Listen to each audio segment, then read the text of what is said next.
తెలుగు వారి number 1 choice Telugu matrimony.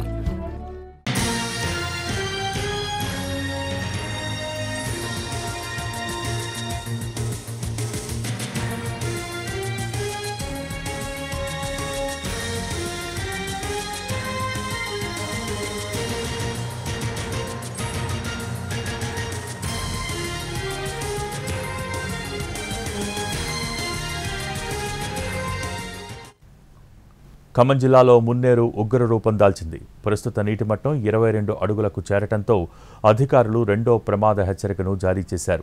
23.5 అడుగుల మేర మున్నేరు ప్రవహిస్తోంది. మరో అర అడుగు పెరిగితే మూడో ప్రమాద హెచ్చరిక జారీ చేయనున్నారు. దాంతో మున్నేరు పరివాహక ప్రాంతాల ప్రజలు భయాందోళన చెందుతున్నారు. దాంతో ప్రజలను పునరావాస కేంద్రాలకు తరలించారు. ఖమ్మం జిల్లాలో మున్నేరు ఉగ్ర రూపం దాల్చింది. ప్రస్తుత నీటి మట్టం 22 అడుగులకు చేరటంతో అధికారులు రెండో ప్రమాద హెచ్చరికను జారీ చేశారు. దీనికి సంబంధించి పూర్తి సమాచారం మా ప్రతినిధి భూపాల్ లైవ్ ద్వారా అందించేందుకు సిద్ధంగా ఉన్నారు. Bhupal, over to you. గత 2 రోజులుగా కురిసిన వర్షాల వల్ల ప్రధానంగా అటు ఉమ్మడి వరంగల్ జిల్లా ఇటు ఖమ్మం జిల్లా కురిసిన వర్షాల వల్ల మున్నేరు పరివాహక ప్రాంతం భారీగా వరద పెరిగింది. ప్రస్తుతం మనం చూస్తున్నాం మున్నేరు ఖమ్మం వద్ద 24 అడుగుల వరకు చేరుకుంది. ఎగువన అంటే డోటకల్లు ప్రాంతంలో దాదాపుగా 16 సెంటీమీటర్ల పైగా నిన్న వర్షం కురిసింది. ఆ వర్ష ప్రభావం అంతా కూడా ఇటు మున్నేరు మీద వస్తుంది. దీంతో మున్నేరు పరివాహక ప్రాంతం అంతా కూడా వరదతో నిండిపోయి ఉన్నది. అంటే 24 అడుగులు చేరుకుంది. నిన్న ఉదయం నుంచి ఇది పెరగడం ప్రారంభించింది. నిన్న ఉదయం 10 అడుగుల లోపు ఉన్న మున్నేరు ఒక్కసారిగా ఇప్పటి వరకు 14 అడుగులు పెరిగింది. అంటే 24 గంటల్లో 14 అడుగుల వరకు పెరిగిస్తుంది. దీంతో కొంత మున్నేరు పరివాహక ప్రాంతంలో లోతట్టు ప్రాంతాలన్నీ కూడా జలమయ్యే పరిస్థితి కనపడుతుంది. అయితే ఈ ఏడాది ఇంత స్థాయిలో ఇంత పెద్ద వరద రావడం ఇదే అని చెప్పవచ్చు. ప్రధానంగా తుఫాను ఖమ్మం సరిహద్దులో కేంద్రీకృతమైందని చెప్తున్నారు. అటు ఛత్తీస్గఢ్ వరకు వెళ్ళిపోయిందని వాతావరణ శాఖ చెప్తుంది. అయితే నిన్న మధ్యాహ్నం వరకు ఈ వర్షాలు భారీగా వచ్చాయి. నిన్న మధ్యాహ్నం నుంచి మాత్రం వర్షాలు మాత్రం తగ్గుకోబట్టాయి. రాత్రి అడపదడప కొద్దిగా వర్షాలు వచ్చినప్పటికీ అంత పెద్ద స్థాయి వర్షాలు కావు. ఈ నేపథ్యంలో ఈ వరద అంటే ఇప్పుడు రెండవ ప్రమాద హెచ్చరిక ఖమ్మం వద్ద కొనసాగుతుంది. అదేవిధంగా పైన ఎగువన ఆకేరు కూడా బాగా స్పీడ్గా వచ్చిన పరిస్థితి. ఆకేరు స్పీడ్గా రావడంతో దాని ప్రభావం మున్నేరు మీద పడింది. ఇప్పుడు ఈ మున్నేరు పరివాహక ప్రాంతంలో చుట్టుపక్కల మనం ఇండ్లు చూడొచ్చు. ఇండ్లను తాకుతూ నీళ్ళు అనేది ప్రవహిస్తున్న పరిస్థితి ఉంది.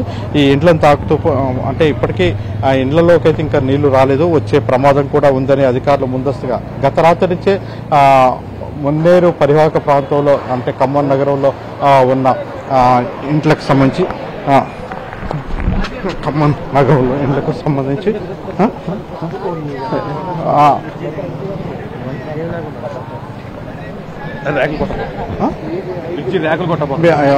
భారీ ఎత్తున వరద వచ్చే విషయం తెలిసిందే. ఈ నేపథ్యంలో ఇప్పుడు మనం చూస్తున్నాం ఇక్కడ మున్నేరుకు సంబంధించి ఇక్కడ పక్కనే తీగల వంతెన నిర్మిస్తున్నారు. ఈ తీగల వంతెన నిర్మిస్తున్న సంబంధించి ఆ తీగల వంతెన స్థాయికి కూడా నీళ్లు వచ్చి తగలడంతో తీగల వంతెన నిర్మాణానికి సంబంధించిన మెటీరియల్ కూడా అందులో కొట్టుకొని పోతున్న దృశ్యాలని మనం చూడవచ్చు. వాస్తవానికి ఒక్కసారిగా అంటే వరద కొంత మెటీరియల్ అంటే ఈ మున్నేరు ఆ పై స్థాయికి పిల్లర్కి పైకి దానికి రావడంతో అక్కడ పిల్లర్కు స్లాబుల నిర్మాణానికి సంబంధించి చేపట్టిన ఇవన్నీ కూడా కొట్టకపోతున్న దృశ్యం అనేది మనకి కనపడుతుంది. మరోవైపున వాస్తవానికి మున్నేరు ఇంత స్థాయిలో వస్తుందని తెలియక దీనికి సంబంధించిన ఈ తీగల వంతకు సంబంధించిన మెటీరియల్ని పక్కకు అంటే వేరే చోటకి మార్చుకోవడంలో సమయం దొరకలేదు. వాస్తవానికి ఒక్కసారిగా ఇంత స్థాయిలో ఇంత పెద్దగా మున్నేరు వరద వస్తుందని కూడా ఎవరికి ఊహించని పరిస్థితి ఏర్పడింది. ఒక్కసారిగా వచ్చిన ఈ వర్షాలతో ఈ మున్నేరు రావడంతో ఇప్పటికే దాదాపుగా ఖమ్మం నగరంలో న్యాయబజార్ కళాశాలలో పునరావాస కేంద్రం ఏర్పాటు చేశారు. ఆ పునరావాస కేంద్రాలకి ఇప్పటికీ కొంతమంది తరలించారు. అయితే కొంతమంది ఇంట్లోనే ఉన్నారు, ఇంకా బయటికి రాని పరిస్థితి ఉంది.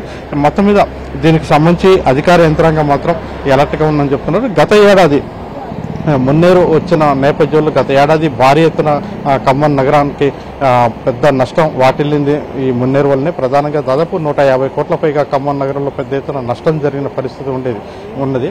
అయితే ఆ స్థాయి అప్పుడు 36 అడుగుల పై స్థాయిలో వరద వచ్చింది. ఆ వరద వచ్చిన తర్వాతనే వరద రావడంతో మొత్తం కూడా మున్నేరుకి సంబంధించి అంటే ఇటు నగరానికి ముంచెత్తకుండా కరకట్ట కట్టాలని నిర్మాణం ప్లాన్ చేశారు. ఆ నేపథ్యంలో కరకట్ట కూడా నిర్మాణం కొనసాగుతుంది. అయితే అది ఇంకా పూర్తి కావడానికి కొంత చాలా సమయం పడుతుంది.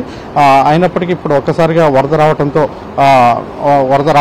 ఇప్పుడు ప్రధానంగా అంటే ఈ కట్ట యువతల ఇండ్లు మనం చూడొచ్చు. కట్ట యువతల అంటే నిర్మాణం జరుగుతున్న కట్ట యువతల ఇండ్లు కూడా ఉన్నాయి. ఆ ఇండ్లు కూడా పూర్తిగా అంటే సగానికి మునిగిపోయిన మన దృశ్యాలు కూడా మనం చూడవచ్చు.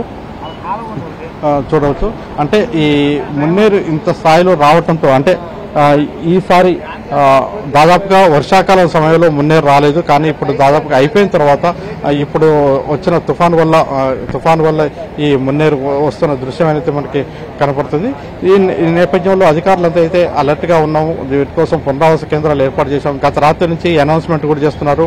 మున్నేరు పెద్దగా వస్తుంది, ప్రజలెవరు అంటే పరివాహక ప్రాంతంలో ఉన్న ప్రజలంతా పునరావాస కేంద్రాలకు వెళ్లాలని హెచ్చరికలు అయితే జారీ చేశారు. మొత్తం మీద ఇప్పుడు మనం చూస్తున్నాం ఈ మున్నేరు అంటే మిగతా ప్రాంతాల్లో తుఫాను ప్రభావంతో మిగతా ప్రాంతాల్లో ఎక్కడ కూడా పెద్దగా ఏమీ లేదు. కానీ కేవలం ఖమ్మం పరివాహక ప్రాంతంలో మాత్రమే ఈ మున్నేరు ప్రభావం వల్ల కొంత ఇబ్బందికరమైన పరిస్థితి ఏర్పడింది. భోగి. Thank you Gopal.